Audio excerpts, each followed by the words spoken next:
Selamat malam saudara-saudara yang dikasihi Tuhan. Saat ini saya untuk ketiga kalinya memimpin khotbah renungan kita saat ini di hutan kota Pekanbaru. Dan saat ini saya sangat bersukacita dan bersyukur bahwa kita masih tetap dipimpin, dibimbing, diberkati Tuhan hingga kita bisa beribadah terus dengan setia pada saat ini di dalam keluarga kita masing-masing.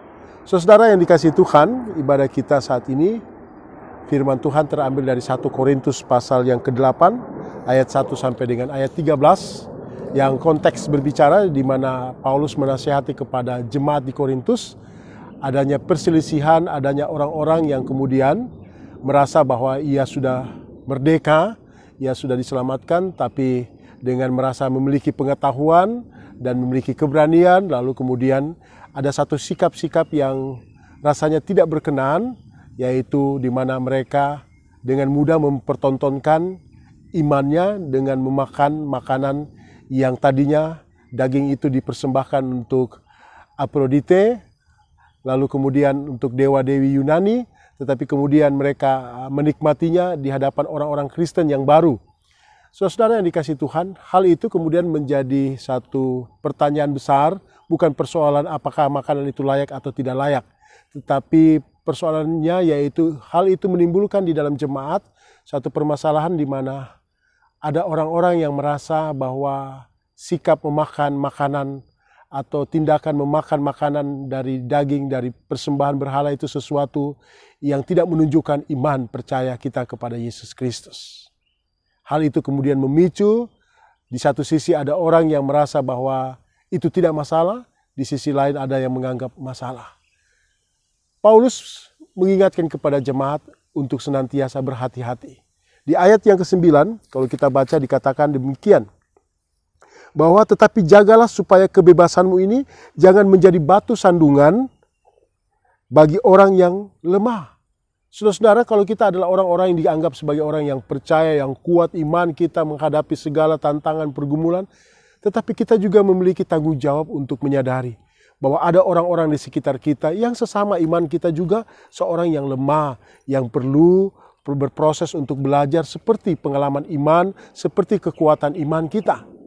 Artinya Bapak Ibu yang dikasihi Tuhan, hari-hari ini dengan segala situasi yang ada saat ini, khususnya pandemi COVID saat ini, tidak boleh ada orang yang kemudian merasa dengan iman percayanya, lalu kemudian bersikap dan bertindak untuk menjadi orang yang melemahkan orang lain. Dan mempertontonkan satu sikap yang tidak dalam ketaatan, tidak dalam kesungguhan hidup. Soal makan dan minum itu bukan persoalan utamanya. Tetapi ada satu nilai ketaatan yang harus dilakukan untuk bisa menjaga kehidupan iman, untuk menjaga kehidupan bersama di dalam persekutuan hidup ini. Ini hal-hal yang sangat penting. Dan sebagai orang yang sudah beriman dan percaya kepada Yesus, kita harus menjaga hubungan kita dengan Tuhan, tetapi juga hubungan kita dengan sesama.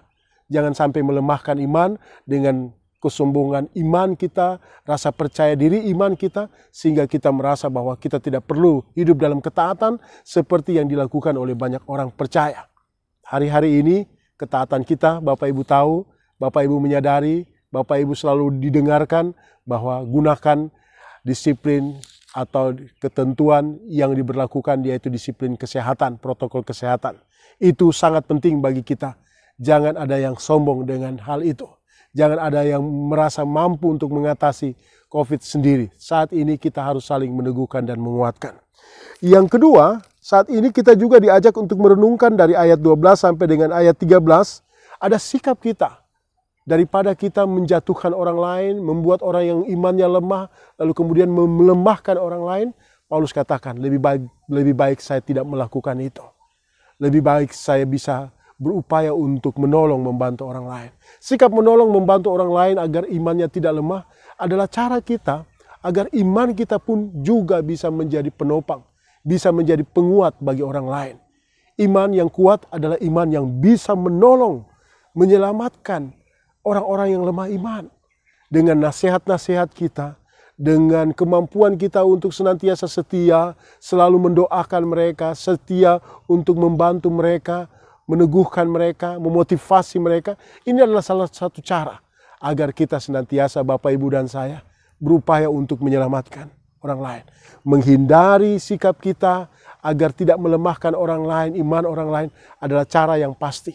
Di tengah COVID-19, pandemi COVID-19 ini, Bapak, Ibu, dan saya dituntut untuk menjadi orang yang menguatkan iman orang lain. Di dalam hidup kita, mendorong hidup kita dalam ketaatan, hidup kita dalam kesungguhan kita untuk hidup bersama-sama di dalam keselamatan Kristus Yesus. Dan hari ini Kristus ingin menyatakan kepada saudara dan saya, sebagaimana Paulus dalam pengalaman imannya, bahwa dia ingin supaya orang lain juga ikut diselamatkan. Maka sikap kita jaga. Maka kita harus bersikap lebih memiliki toleran yang positif. Tidak berarti melemahkan iman kita, tetapi justru iman kita yang meneguhkan dan menguatkan orang lain. Terpujilah Yesus Kristus Tuhan kita. Teguhkanlah imanmu dan iman orang lain. Amin.